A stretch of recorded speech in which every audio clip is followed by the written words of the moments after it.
નમસ્તે વિદ્યાર્થી બહેનો, આજે આપણે સમાજશાસ્ત્ર વિષયની અંદર પ્રકરણ 2 ભારતીય સંસ્કૃતિ અને સમુદાય વિશેની ચર્ચા આપણે આ પ્રકરણની અંદર કરીશું.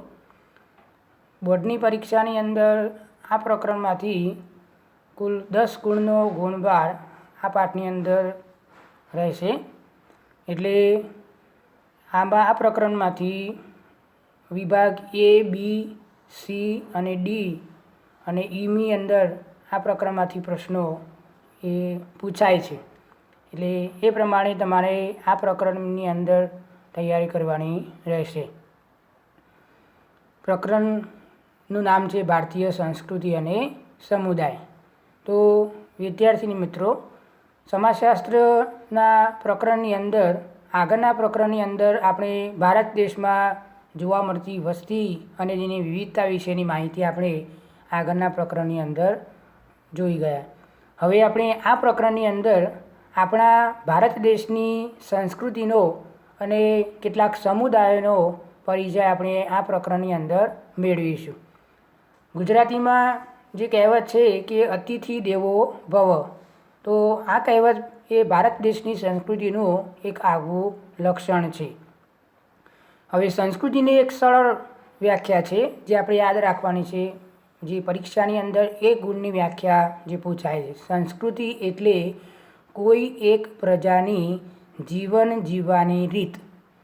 જે ધોરણ 11ની અંદર આપણે વ્યાખ્યા સમજ્યા હતા કે સંસ્કૃતિ એટલે જીવન જીવવાની રીત, પરંતુ આ વ્યાખ્યા થોડી બદલાઈ છે. એટલે આપણે અલગથી વ્યાખ્યા યાદ રાખવાની છે કે સંસ્કૃતિ એટલે કોઈ એક પ્રજા, જે આપણી ભારતીય પ્રજા છે, તો ભારતીય પ્રજાની એક જીવન જીવવાની રીત, જેને આપણે સંસ્કૃતિ તરીકે આપણે ઓળખીએ છીએ. વિદ્યાર્થીઓ, ભારતીય સંસ્કૃતિનો ઇતિહાસ આમ જોવા જઈએ તો હજારો વર્ષ એ જૂનો ઇતિહાસ છે. આટલું જ નહીં, પરંતુ ભારતીય સંસ્કૃતિને જો આપણે ટકાવવી હોય તો એના માટે આપણા ભારતીય લોકોનો સહયોગ અને કેટલાક બલિદાનો પણ આપણા ભારતીયોએ આપ્યા છે. હવે આપણે આપણી ભારતીય સંસ્કૃતિની વિગતે માહિતી મેળવીએ. હવે આપણે સંસ્કૃતિની કેટલીક વ્યાખ્યાઓ આપણે જોઈએ છીએ. તો પહેલી વ્યાખ્યા છે, સંસ્કૃતિ એટલે માનવતા, સહિષ્ણુતા, વિશાળતા, એકતા, બિનસાંપ્રદાયિકતા અને સાતત્યના લક્ષણ ધરાવતી સંસ્કૃતિ એટલે ભારતીય સંસ્કૃતિ. જે સમાજશાસ્ત્રી ભૂપેન્દ્ર બ્રહ્મભટ્ટે આ એક વ્યાખ્યા એમને આપેલી છે કે આપણી ભારતીય સંસ્કૃતિની અંદર લોકોની અંદર માનવતાનો ગુણ રહેલો છે, સહિષ્ણુતાનો ગુણ રહેલો છે. આપણી ભારતીય સંસ્કૃતિ એક વિશાળતા એટલે કે વિશાળ સંસ્કૃતિ ધરાવતી આપણી આ એક સંસ્કૃતિ છે. એકતા એટલે કે ભારતીય લોકોની અંદર એકતાનો ગુણ રહેલો છે. બિનસાંપ્રદાયિકતા એટલે કે લોકોની અંદર બિનસાંપ્રદાયિકતા એટલે કે સંપ્રદાયો પ્રત્યેના ભેદભાવો જે રહેલા નથી, એટલે કે બિનસાંપ્રદાયિકતા. સાતત્યનું લક્ષણ, સાતત્ય એટલે કે ભારતીય સંસ્કૃતિનું અસ્તિત્વ જે ટકી રહ્યું છે, તો એ સાતત્યના લક્ષણ ધરાવતી આપણી સંસ્કૃતિ એટલે ભારતીય સંસ્કૃતિ. જે સમાજશાસ્ત્રી ભૂપેન્દ્ર બ્રહ્મભટ્ટે આ વ્યાખ્યા જે સમજાવી છે, જે આપણે ખાસ યાદ રાખવાની છે. બીજી વ્યાખ્યા છે, ભારતીય સંસ્કૃતિ એટલે સત્ય, શિવ અને સુંદરમની આરાધના કરનારી સંસ્કૃતિ.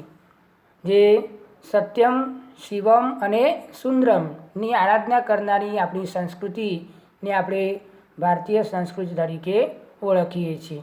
તો આ રીતે ભારતીય સંસ્કૃતિની આપણે વ્યાખ્યાઓ આપણે ખાસ યાદ રાખીશું. આમ તો 3 વ્યાખ્યાઓ આપણે સમજાઈ. પહેલી વ્યાખ્યા જોઈ કે સંસ્કૃતિ એટલે કોઈ એક જીવન જીવવાની, કોઈ એક પ્રજાની જીવન જીવવાની રીત.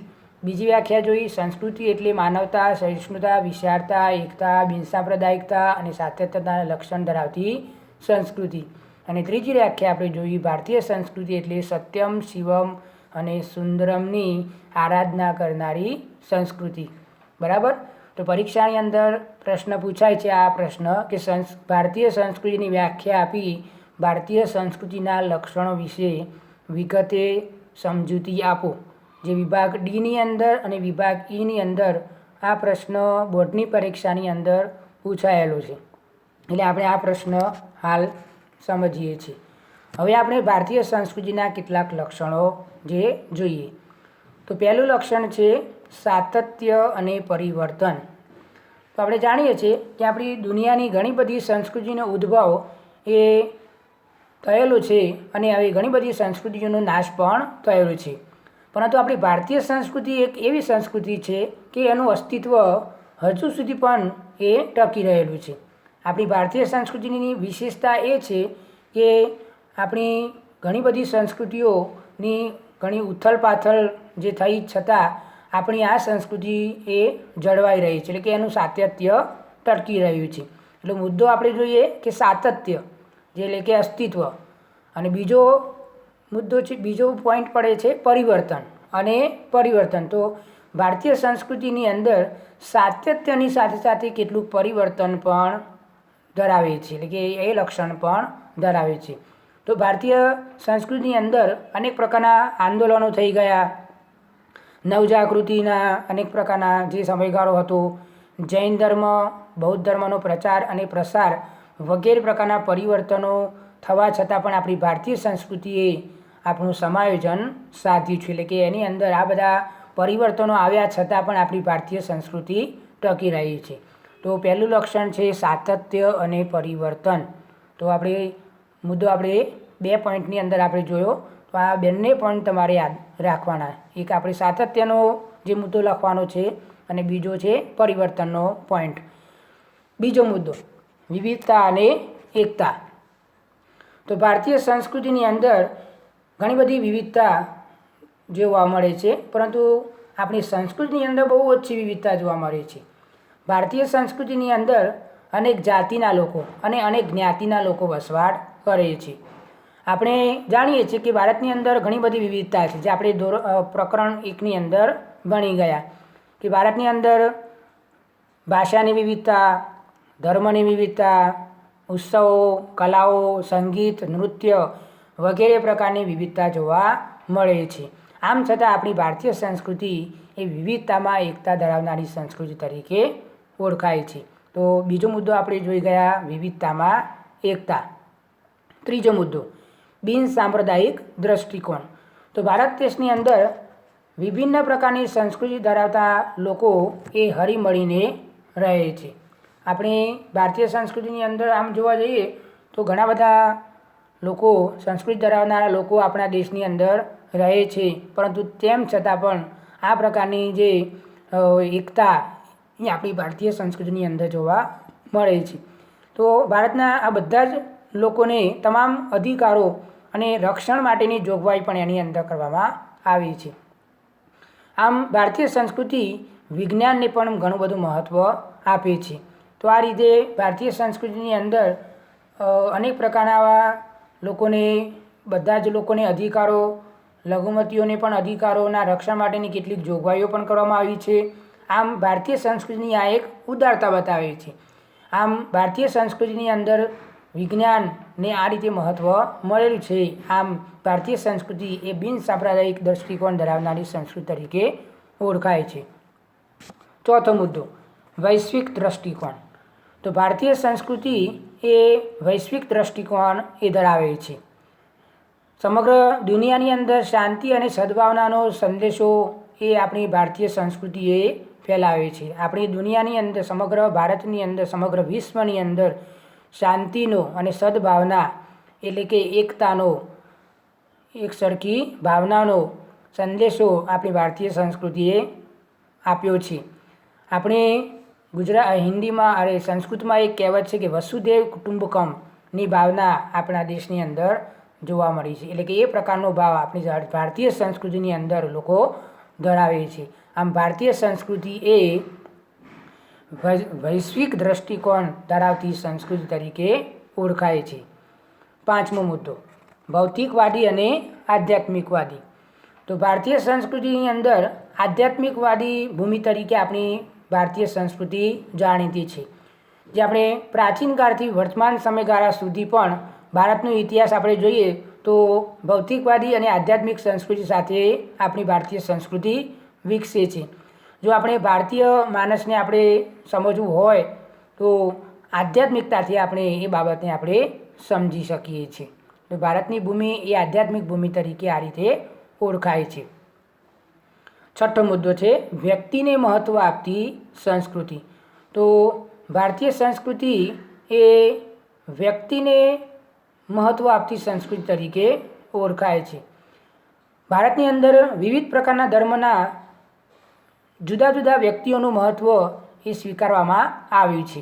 આપણે જાણીએ છીએ કે ભારતની અંદર અલગ અલગ પ્રકારના ધર્મો છે તો દરેક ધર્મની અંદર ચોક્કસ વ્યક્તિનું મહત્ત્વ સ્વીકારાયું છે. દાખલા તરીકે મુસ્લિમ ધર્મ છે તો મોહમ્મદ પૈગંબર, ખ્રિસ્તી ધર્મ છે તો ઈસુ ખ્રિસ્ત, આવા જુદા જુદા ધર્મોની અંદર એક મુખ્ય વ્યક્તિનું મહત્ત્વ સ્વીકારાયું છે. અને આ રીતે રાજ્ય અને સમાજનો મુખ્ય ઉદ્દેશ એ વ્યક્તિની ભલાઈ કરવા માટેનો હોય છે. આ રીતે કોઈપણ રાજ્ય કે સમાજે જે ભૂમિકા ભજવવાની છે તો એનો અર્થ એ થયો કે સમાજનું કોઈ મહત્ત્વ નથી, પરંતુ વ્યક્તિને મહત્ત્વ આપણી ભારતીય સંસ્કૃતિ આપે છે. હવે આપણે આગળનો પ્રશ્ન આપણે જોઈએ છીએ. આગળના પ્રશ્નની અંદર જે ચર્ચા જે છે એ ચર્ચા આપણે બીજા વિડીયોની અંદર આપણે જોઈશું. જે આપણે આ પ્રશ્ન જે જોયો ભારતીય સંસ્કૃતિ એટલે શું, ભારતીય સંસ્કૃતિના લક્ષણો જે કયા છે એ વિશે સમજૂતી આપો. તો આ પ્રશ્ન તમારે ખાસ તૈયાર કરવાનો છે અને તમારી નોટબુકની અંદર આ પ્રશ્ન ખાસ લખવાનો છે. અને આ પ્રશ્નના જે મુદ્દાઓ તમારે ખાસ તૈયાર કરવાના, જેમાં મુદ્દાઓ આપણે હું ફરીથી જે બોલી જાઉં છું. પહેલો મુદ્દો છે સાતત્ય અને પરિવર્તન, બીજો મુદ્દો છે વિવિધતા અને એકતા, ત્રીજો મુદ્દો છે બિનસાંપ્રદાયિક દૃષ્ટિકોણ, ચોથો મુદ્દો છે વૈશ્વિક દૃષ્ટિકોણ, પાંચમો ભૌતિકવાદી અને આધ્યાત્મિકવાદી, અને છઠ્ઠો મુદ્દો વ્યક્તિને મહત્ત્વ આપતી સંસ્કૃતિ. આપણે આ પ્રશ્ન આપણે ખાસ તૈયાર કરવાનો છે. આગળનો જે પ્રશ્ન જે છે ભારતીય સંસ્કૃતિના સ્વરૂપો, એ પ્રશ્ન આપણે બીજા વિડીયોની અંદર આપણે સમજીશું. આભાર.